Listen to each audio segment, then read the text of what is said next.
العلم هو النور الهادي والمفتاح لكل الخير من يرد الله به خيرا.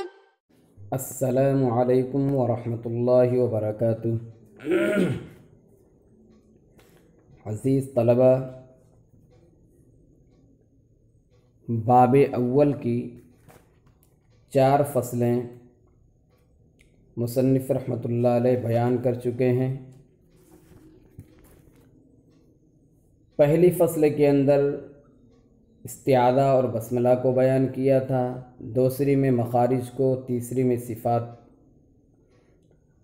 اور چوتھی فصل میں ہر حرف کی صفات لازمہ کو نقشے کے انداز میں اور جدول میں سمجھایا کہ کس میں یعنی کون کون سے حرف میں کون کون سی صفات پائی جاتی ہیں۔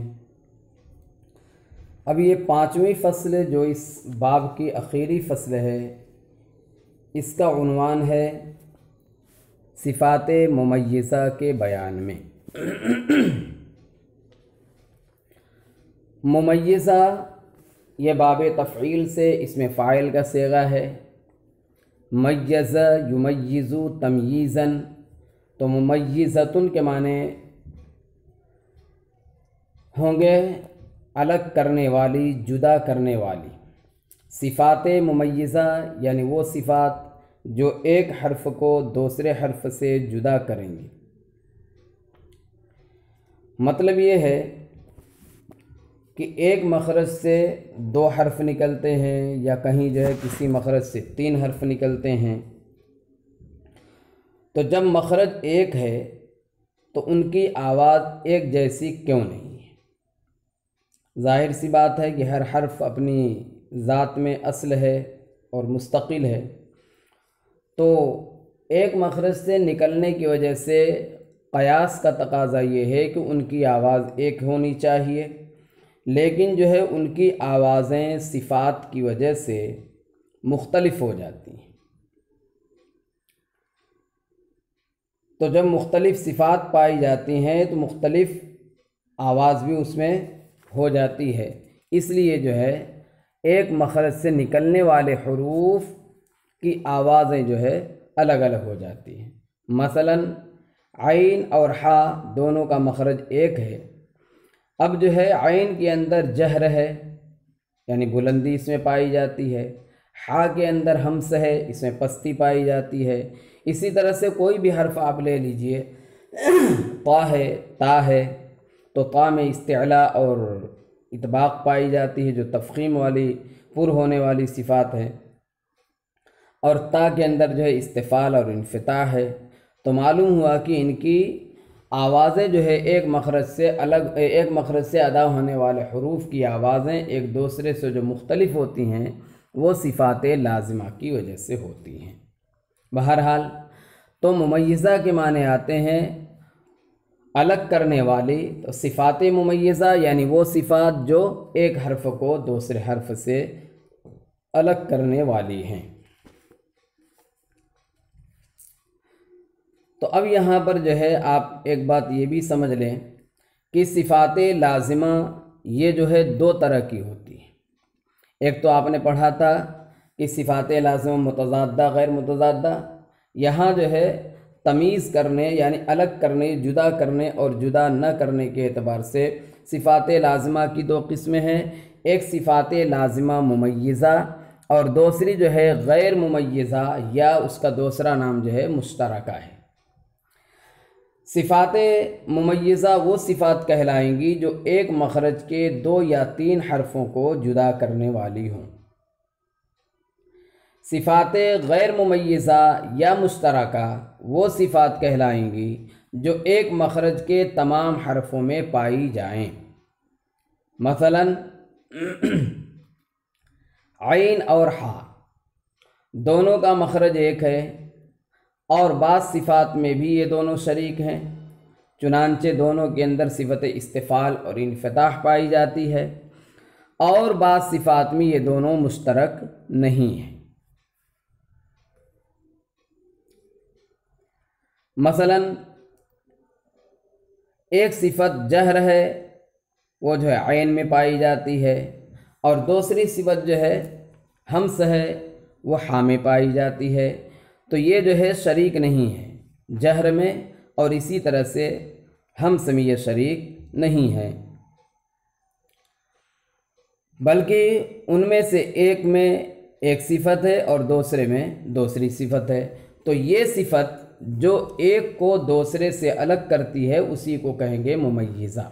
لہذا عین اور ہاء کے اندر، عین اور ہاء کے اندر جو ہے عین کے لیے صفت ممیزہ جہر بنے گی ہاء سے، یعنی ہاء سے عین کو الگ کرنے والی، اور ہاء کے لیے صفت ممیزہ ہمس بنے گی، یعنی یہ صفت ہمس جو ہے ہاء کو عین سے جدا کرنے والی ہے، اس وجہ سے اس کو ممیزہ کہتے ہیں۔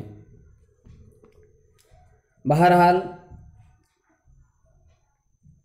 اب جو ہے مصنف رحمۃ اللہ علیہ فرماتے ہیں کہ حروف اگر صفات لازمہ میں مشترک ہوں تو مخرج سے ممتاز ہوتے ہیں۔ اگر جو ہے حروف جو ہے صفات لازمہ میں مشترک ہوتے ہیں تو مخرج سے ممتاز ہوتے ہیں۔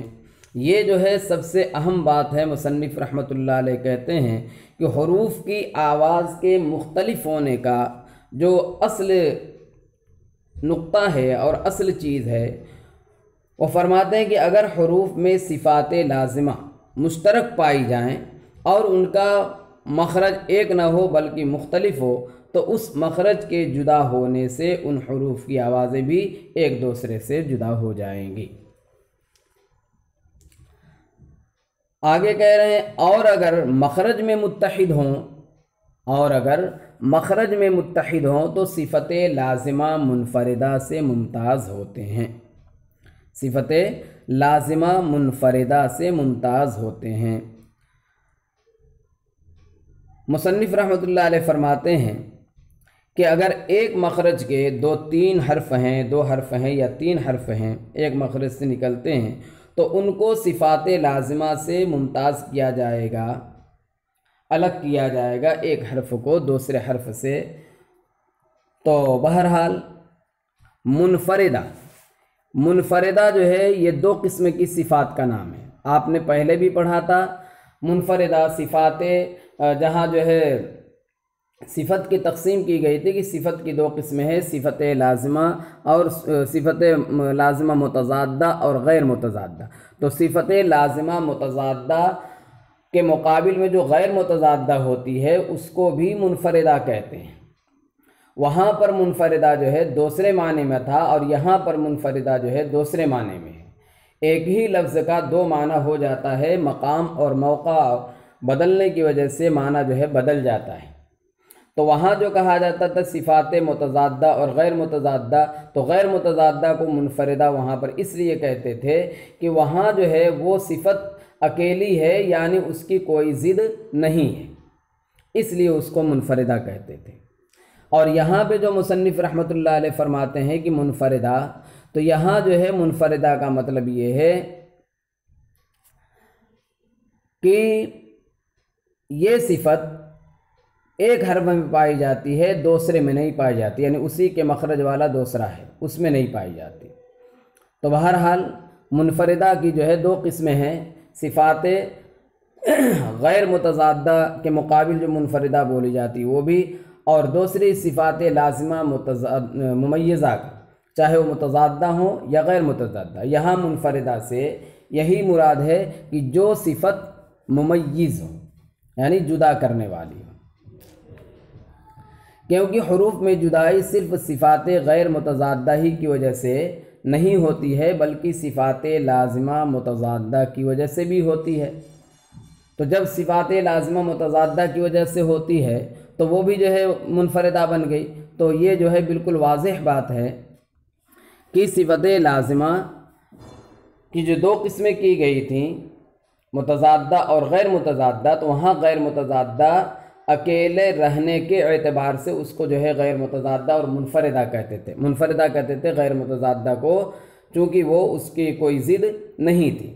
اور یہاں پر جو ہے چونکہ صفت لازمہ متضادہ بھی منفردہ بن سکتی ہے، تو یہ واضح بات ہے کہ یہاں پر منفردہ جو ہے دوسرے معنی میں ہے، اور وہ یہ ہے کہ وہ الگ کرنے والی ہو اور وہ جو ہے کسی ایک حرف میں پائی جائے، دوسرے حرف میں نہ پائی جائے، اس اعتبار سے اس کو منفرد کہتے ہیں۔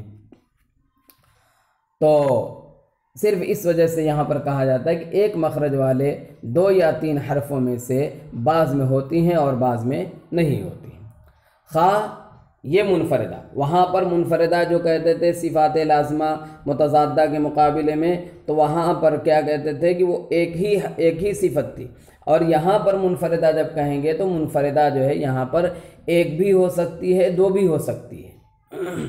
جیسے غین اور خا، غین میں جہر ہے اور خا میں ہمس ہے، پس جہر جو ہے اس وجہ سے منفردہ ہے کہ وہ صرف غین میں پائی جاتی ہے اور خا میں نہیں پائی جاتی، اور ہمس اس وجہ سے منفردہ ہے کہ وہ صرف خا میں پائی جاتی ہے، غین میں نہیں پائی جاتی۔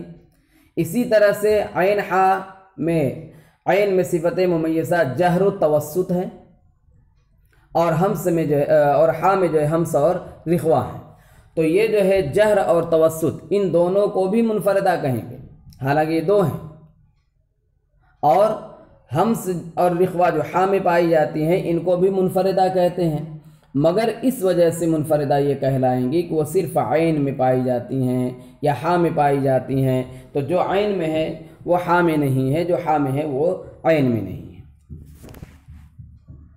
بہرحال خلاصہ کلام یہ ہے کہ منفردہ کا اطلاق جو ہے 2 چیزوں پر ہوتا ہے، ایک منفردہ جو ہے غیر متضادہ کے لیے بولا جاتا ہے، اور ایک منفردہ جو ہے ممیزہ کے لیے بولا جاتا ہے۔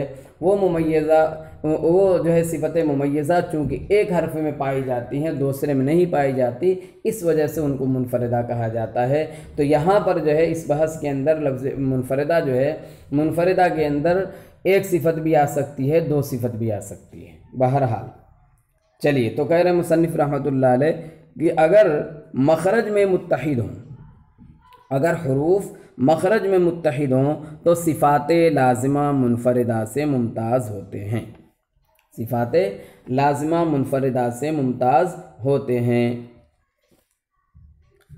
اب آگے فرما رہے ہیں جن حرفوں میں تمایز بالمخرج ہے، تمایز یعنی امتیاز الگ الگ ہے، جن حرفوں میں تمایز بالمخرج ہے ان کے بیان کرنے کی ضرورت نہیں۔ کیوں؟ اس لیے کہ مخرج کا ایک ہونا یا مخرج کا الگ الگ ہونا یہ بالکل آسانی کے ساتھ معلوم ہو جاتا ہے، اس لیے اس کو بیان کرنے کی ضرورت نہیں ہے۔ البتہ حروف متحدہ فی المخرج کے بیان کرنے کی ضرورت ہے، متحدہ فی المخرج کو بیان کرنے کی ضرورت ہے۔ دیکھیے صفات لازمہ کی وجہ سے وہ حروف جو متحد فی المخرج ہیں، متحد فی المخرج ہیں، وہ بھی جو ہے کیا کہتے ہیں بیان، وہ بھی جو ہے ظاہر ہو جاتے ہیں، وہ بھی آسانی سے معلوم ہو جاتے ہیں کہ ان میں جدائی جو ہے صفات کے ذریعے ہے، کیونکہ جب مخرج ایک ہے تو یقیناً صفات الگ الگ ہوں گی، لیکن یہ تو ضرور غور کرنا پڑے گا کہ وہ صفات کون کون سی ہیں جن کی وجہ سے امتیاز ہو رہا ہے، اس لیے تمایز بالصفت کو جو ہے مصنف رحمۃ اللہ علیہ بیان فرما رہے ہیں۔ یعنی یہ جو ہے ایک اعتراض کا جواب دینا چاہتا ہوں میں کہ جن حرفوں میں تمایز بالمخرج ہے ان کو بیان کرنے کی ضرورت نہیں، ٹھیک ہے، اس لیے کہ مخرج کا الگ الگ ہونا جو ہے بالکل واضح ہے۔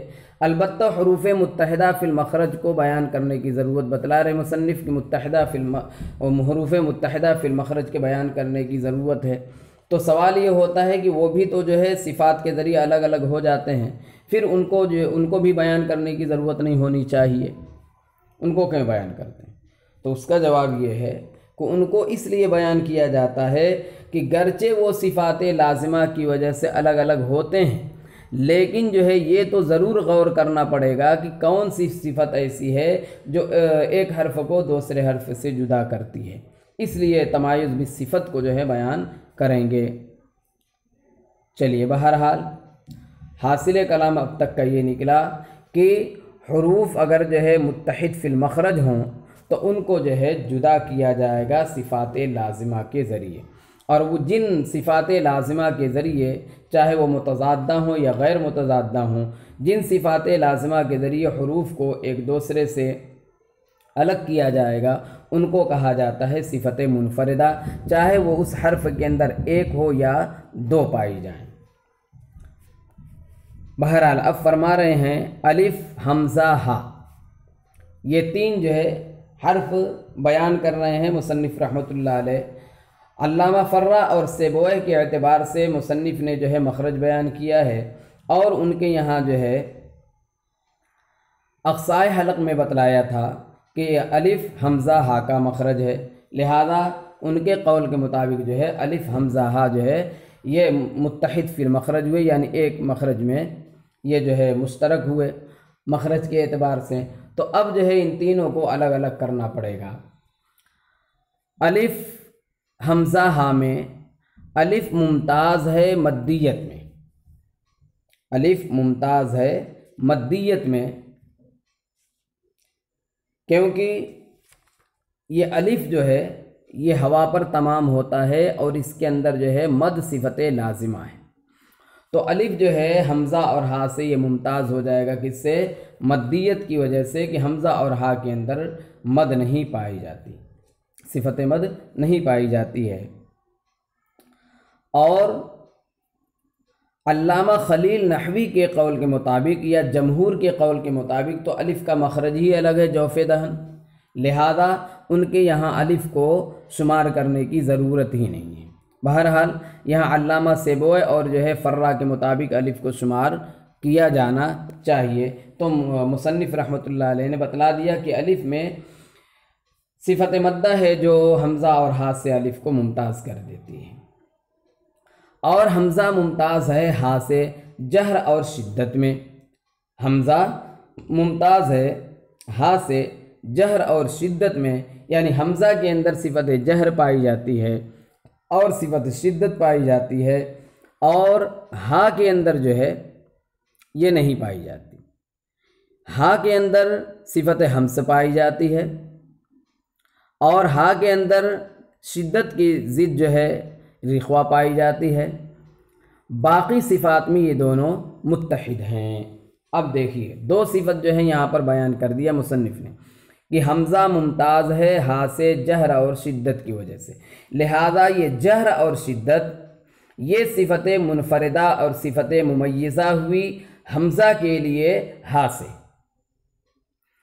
اور ہا بھی ممتاز ہے حمزہ سے، اس کو مصنف نے بیان نہیں کیا، اس لیے وہ واضح ہے کہ ہا میں جہر شدت نہیں ہے، تو جہر اور شدت کی جو ہے کیا کہتے ہیں ضد پائی جائے گی، تو جہر کی ضد جو ہمس ہے وہ ہا میں پائی جاتی ہے، اور اسی طرح سے شدت کی ضد جو ہے رخوا ہا میں پائی جاتی ہے، لہذا جس طرح سے حمزہ کے لیے جہر اور شدت یہ دونوں صفات ممیزہ ہیں اور یہ صفت منفردہ ہیں حمزہ کے لیے، اسی طرح سے ہا کے لیے جو ہے ہمس اور رخوا یہ دونوں صفات جو ہے صفت ممیزہ بنیں گی اور صفت منفردہ ہوں گی ہا کے لیے حمزہ سے۔ باقی صفات میں دونوں متحد ہیں۔ باقی صفات اب کون سی بچی؟ دو صفت اور بچی، دو جوڑے، استعلاء اور استفال، اطباق اور انفتاح، تو دونوں جو ہے صفت میں دو باقی صفات میں یہ دونوں کیا ہے متحد ہیں، یعنی دونوں مستفلہ ہیں اور دونوں جو ہے منفتحہ ہیں۔ آگے چلیے، عین ہا، ہا میں ہمس اور رخاوت ہے، ہا میں ہمس اور رخاوت ہے، عین میں جہر و توسط، باقی میں اتحاد۔ اب دیکھیے ہا کے اندر صفت ممیزہ کیا ہے؟ ہمس، ہا کے اندر صفت ممیزہ کیا ہے؟ رخاوت۔ اب یہ جو ہے صفت ممیزہ ہا کے لیے ہمس اور رخاوت ہیں، تو عین کے لیے جہر اور توسط ہیں، یعنی عین ہا سے ممتاز ہو جائے گا جہر اور توسط کی وجہ سے، لہذا عین کے لیے جہر اور توسط یہ صفت ممیزہ ہیں اور یہی صفت منفردہ ہوگی۔ اور ہا کے لیے صفت ممیزہ اور منفردہ جو ہے ہمس اور رخوا ہوں گی۔ باقی میں اتحاد، وہی باقی صفت آگے والی جو ہے استعلاء اور استفال، اطباق اور انفتاح میں سے دونوں ہی جو ہے مستفلہ ہیں اور دونوں ہی جو ہے منفتحہ ہیں، لہذا استفال اور انفتاح میں ان دونوں کے درمیان جو ہے اتحاد ہے۔ غین خا، غین میں جہر، باقی میں اتحاد۔ غین میں جہر یعنی غین کو خا سے جدا کرنے والی صفت جو ہے وہ صفت جہر ہے، لہذا صفت جہر جو ہے غین کے لیے صفت ممیزہ، صفت منفردہ بنی۔ اب اس کے مخالف دیکھیے، خا کے اندر جو ہے ہمس ہے، تو ہمس جو ہے خا کے لیے غین سے کیا بن جائے گی؟ صفت ممیزہ اور منفردہ۔ باقی صفات میں جو ہے یہ تینوں صفات کیا ہیں؟ یہ دونوں حرف جو کیا ہیں؟ متحد ہیں۔ اب باقی صفات کیا ہیں؟ آگے چلیے، شدت اور رخوا میں اجد و قتم بکت میں دونوں نہیں ہیں، لہذا دونوں کیا ہیں؟ رخوا ہیں۔ رخوا ہونے میں دونوں کیا ہو گئے؟ متحد ہو گئے۔ استعلاء اور اطباق میں سے دیکھیے، استعلاء میں خص ضغط قز، خص ضغط قز، یہ دونوں جو ہے استعلاء میں متحد ہیں۔ اسی طرح سے آگے چلیے، دونوں جو ہے صفت انفتاح میں دونوں متحد ہیں۔ اس طرح سے تین صفتوں میں ان کا اتحاد ہے، باقی جہر اور ہمس کی وجہ سے دونوں جو ہے آپس میں ایک دوسرے سے الگ ہو جاتے ہیں۔ اسی طرح سے جو ہے تمام حروف کو مصنف رحمۃ اللہ علیہ بیان کریں گے، جہاں جہاں مشترک فی المخرج ہیں، یعنی جہاں پر حرفوں کے اندر جو اتحاد فی المخرج پایا جاتا ہے ان کو جو ہے بیان کریں گے، کیونکہ یہی صفت لازمہ ان حرفوں کے اندر جو ہے امتیاز پیدا کرنے والی ہوتی ہیں، تو اس کا بیان کرنا جو ہے ضروری تھا۔ اس لیے میں نے آپ کو کہا تھا کہ یہ صفت جو ہے صفت ممیزہ والی جو فصل ہے یہ فصل بہت اہم ہے، اس طرح سے ہر حرف کو آپ جو ہے سمجھ سکتے ہیں۔ بہرحال اسی پہ جو ہے بات ختم کی جاتی ہے، اگلا سبق انشاءاللہ آئندہ پیش کیا جائے گا۔ السلام علیکم ورحمۃ اللہ وبرکاتہ۔ ولا تعجل بالقرآن من قبل أن يقضى إليك وحيه وقل رب زدني علما